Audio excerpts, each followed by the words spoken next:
in medicines which have been found to be extremely powerful in terms of a constituent in medicines. So let us talk about OKT3. So this orthoclone OKT3 is an excellent immunosuppressant. So what do we mean by immunosuppressant? So it has the ability to block the action of certain blood cells that can cause the body to reject a transplanted organ. Now you see, just imagine the power of this recombinant protein. So what happens whenever normally a patient undergoes an organ transplantation? Now when does a person undergo organ transplantation? When a particular organ of that person stops working completely. Like we often hear of kidney transplant. Now when does a kidney transplant takes place? When the kidneys of the person doesn't work at all. Now normally what happens whenever a kidney transplant is done, since an external organ is basically coming inside the body, so what happens, certain cells of the body, they tend to reject that organ, so they do not accept that organ, and as a result the transplant is often not successful. So to prevent that from happening, this OKT3 is an immunosuppressant which doesn't allow, or which in fact blocks the action of those kind of cells which tend to reject the transplanted organ. So therefore it acts as a great medicine after any organ transplant.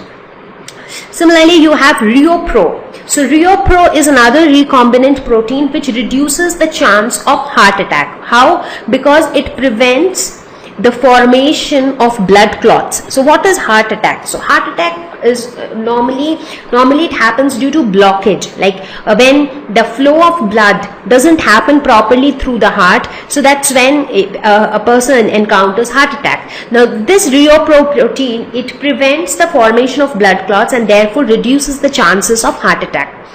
TPA. What is TPA?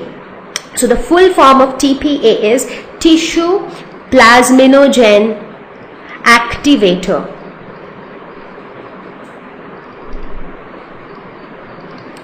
And now what does this do? So this protein is involved in the breakdown of blood clots. So wherever there is a blood clot, it kind of breaks down the blood clots. So that means also it prevents the blood clot formation. So basically it doesn't prevent the formation. So in case a blood clot has formed, it helps in the breakdown of the blood clots. So as an enzyme, it catalyzes the conversion of plasminogen to plasma. So that is why it is called plasminogen activator. That means it catalyzes the formation of plasma from plasminogen.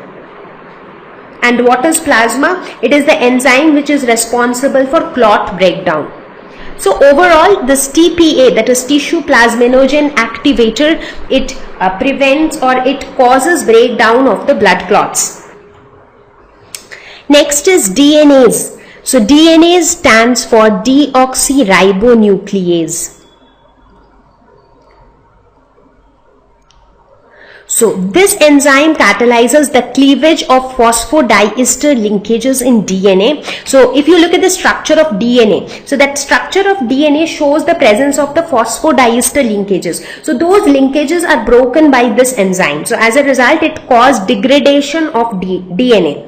So how is it useful? Now this is useful for treating genetic disorders like cystic fibrosis, which is a genetic disorder that primarily affects organs like lungs, pancreas, liver, etc. So in their treatment, DNase plays a crucial role.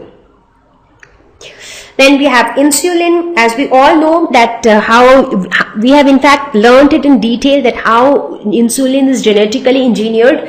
Now it treats diabetes mellitus because it controls the sugar level in the blood. So it is used to treat diabetes mellitus. So diabetes mellitus is that disorder where the sugar level in the blood increases too much.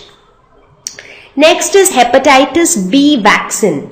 So this again is a recombinant protein which is used to prevent, it is used in the prevention of hepatitis B.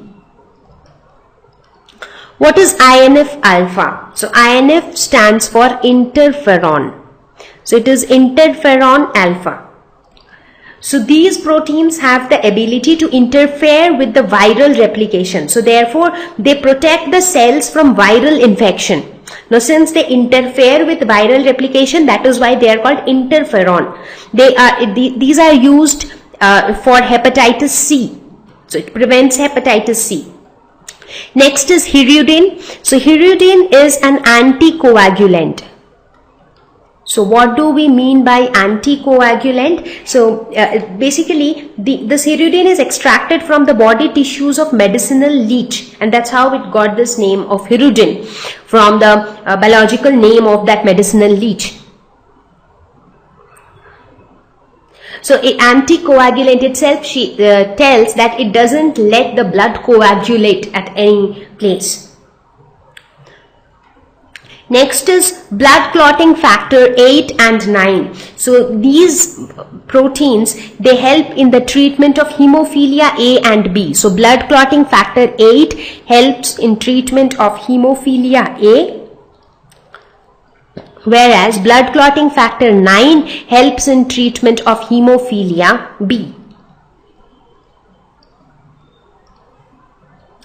So in what normally happens in hemophilia? So in hemophilia, people bleed longer than other people. So basically here just the opposite. In this case, blood clot doesn't form inside the body. So therefore, for any small thing, a lot of bleeding takes place from people suffering from hemophilia. So why does that happen? That happens due to a missing or defective factor, that's a clotting protein. So there is some issue with the clotting protein, and that's why blood clots doesn't form.